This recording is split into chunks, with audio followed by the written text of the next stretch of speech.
ಹಿರಿಯ ಪತ್ರಕರ್ತರಾಗಿರುವಂತಹ ಬೆಂಗಳೂರಿನಿಂದ ಬಿ ಸಮೀವುಲ್ಲಾ ಅವರು ನೇರ ಸಂಪರ್ಕದಲ್ಲಿದ್ದಾರೆ. ಸರ್ ನಮಸ್ಕಾರ.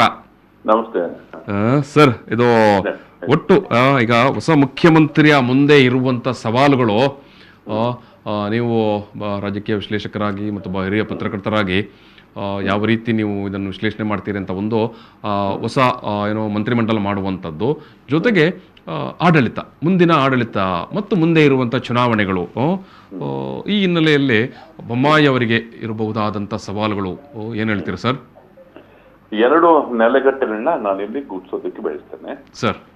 ಒಂದು, ಹುಬ್ಬಳ್ಳಿ ಈದ್ಗಾ ಮೈದಾನದ ಗಲಾಟೆಯನ್ನ ಮಾಡಬೇಕಾದ ಗಲಾಟೆಯ ಸಂದರ್ಭದಲ್ಲಿ ಅವ್ರು ಜನತಾ ಪರಿವಾರದಲ್ಲಿದ್ರು. ಅದನ್ನ ಸಾಲ್ವ್ ಮಾಡೋದಕ್ಕೆ ಪ್ರಯತ್ನ ಪಟ್ಟವರಲ್ಲಿ ಅವರ ಪಾತ್ರ ಕೂಡ ಅತ್ಯಂತ ಮುಖ್ಯ ಆಗಿತ್ತು. ಅದು ಆ ಬೊಮ್ಮಾಯಿ, ತಾರುಣ್ಯದ ದಿನಗಳ ಬೊಮ್ಮಾಯಿ. ಈಗ ಅಧಿಕಾರ ಸಿಕ್ಕ ದಿನಗಳಲ್ಲಿ ಕೋವಿಡ್ ಕಾಲಘಟ್ಟದಲ್ಲಿ ಅವರ ಪೊಲೀಸರು ವರ್ತಿಸಿದ ರೀತಿ, ಮಂಗಳೂರು ಗಲಭೆಯಲ್ಲಿ ಅವರು ಗೃಹ ಸಚಿವರಾಗಿದ್ದ ಸಂದರ್ಭದಲ್ಲಿ ಅವರು ವರ್ತಿಸಿದ ರೀತಿ, ಇದು ಈ ಕಾಲಘಟ್ಟದ ಬೊಮ್ಮಾಯಿ. ಎರಡು ಮುಖಗಳು.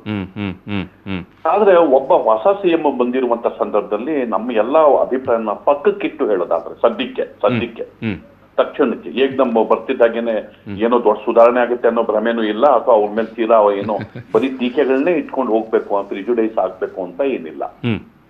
ಈಗ ನಾನು ಅವರ ದೆಹಲಿ ಸುದ್ದಿಗೋಷ್ಠಿನ ನೋಡ್ತಾ ಇದ್ದೆ. ಇನ್ನು ವಾರದಲ್ಲಿ ಕ್ಯಾಬಿನೆಟ್ ಎಕ್ಸ್ಪೆನ್ಷನ್ ಅಂತ ಹೇಳಿದ್ದಾರೆ. ಕೃಷ್ಣ ಸಂಬಂಧಪಟ್ಟಂತೆ 2ನೇ ಹಂತದ ಯೋಜನೆಗಳ ಬಗ್ಗೆ ನಿರರ್ಗಳವಾಗಿ ನೀಟಾಗಿ ಮಾತಾಡಿದ್ದಾರೆ. ತುಂಬಾ ನಾಲೆಡ್ಜ್ ಇಂದ ಮಾತಾಡಿದ್ದಾರೆ ಮತ್ತು ಅದನ್ನು ಹೇಗೆ ಸರಿಪಡಿಸಬೇಕು ಅಂತ ಹೇಳಿದ್ದಾರೆ.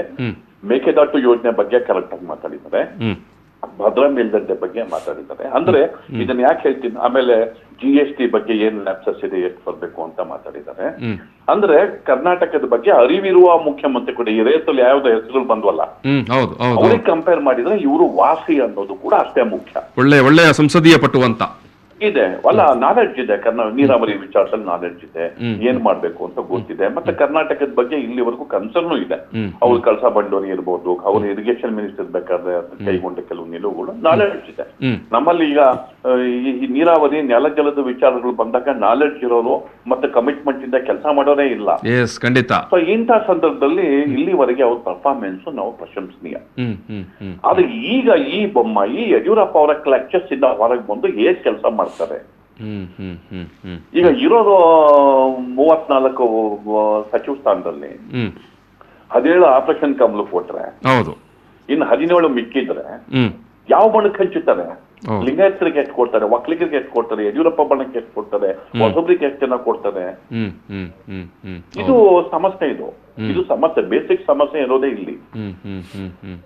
ಇದರ ಜೊತೆಗೆ ಈಗ 17 ಜನರಲ್ಲಿ ಕೊಡಕ್ ಆಗ್ದಲೇನೆ 7 ಜನಕ್ಕೆ ಬಿಟ್ರೆ, ಬಿಟ್ಟವ್ರು ಏನ್ ಮಾಡ್ತಾರೆ? ಖಂಡಿತ.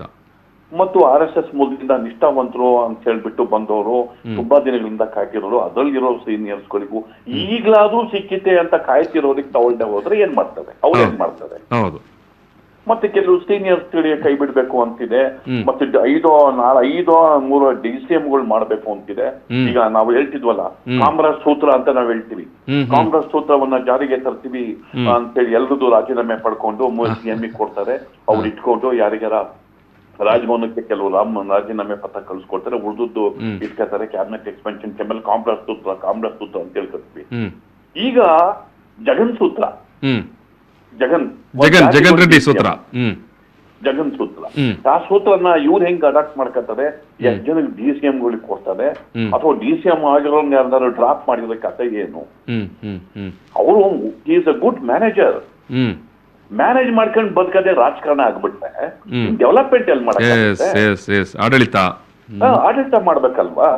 ಆಮೇಲೆ ಅವರೊಬ್ಬ ನಾಯಕ ಅಂತ ತೋರಿಸ್ಕೊಳ್ಳಕ್ ಈಗ ಅವಕಾಶ. ಯಾಕೆ ಶೋ ನೀವು ಮ್ಯಾನೇಜರ್ ಅಲ್ಲ, ಲೀಡರ್ ಅಂತ ತೋರಿಸ್ಬೇಕು. ಅವರು ಲೀಡರ್ ಅಂತ ತೋರಿಸ್ಬೇಕು.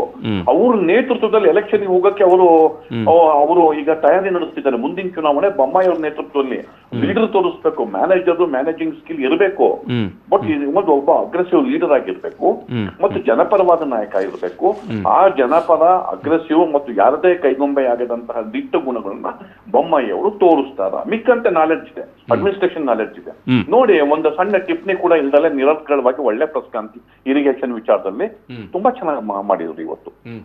ಹೌದು, ಮೇಕೆದಾಟು ಬಗ್ಗೆ ನೀಟಾಗಿ ಬೇರೆಯವರಾದ್ರೆ ತಡಬಡಾಯಿಸ್ತಾರೆ.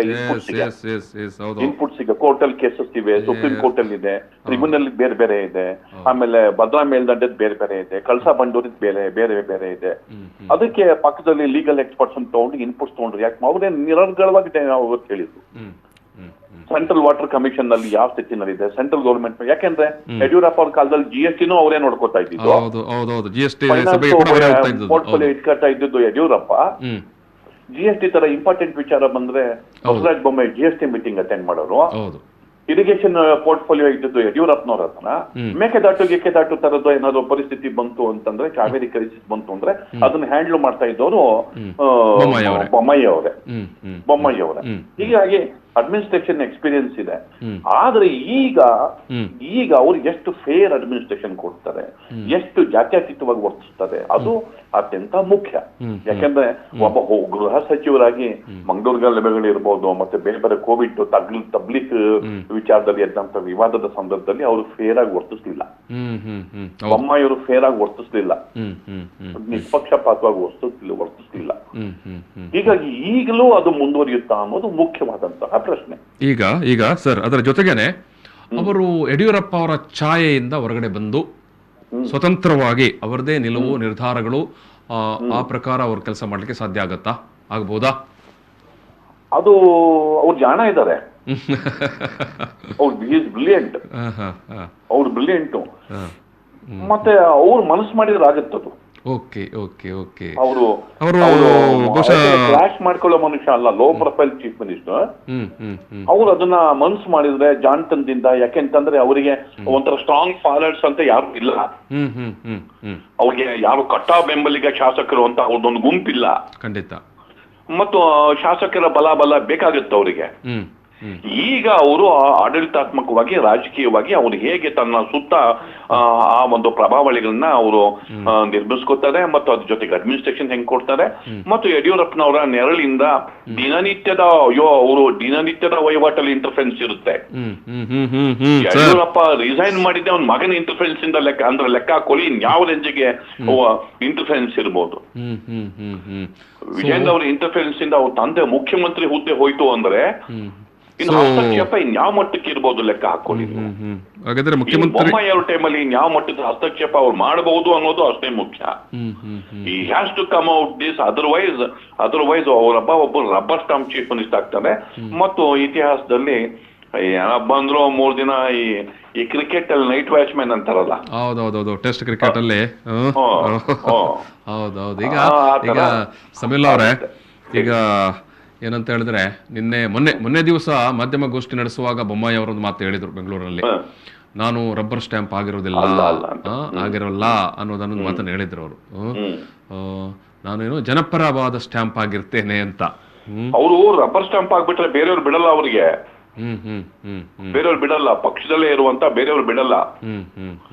ಪ್ರತಿನಿತ್ಯ ಕಿರಿಕಿರಿ ಎದುರಿಸ್ಬೇಕಾಗಿ ಬರುತ್ತೆ, ಪ್ರತಿನಿತ್ಯ ಟೀಕೆಗಳನ್ನ ಎದುರಿಸ್ಬೇಕಾಗಿ ಬರುತ್ತೆ.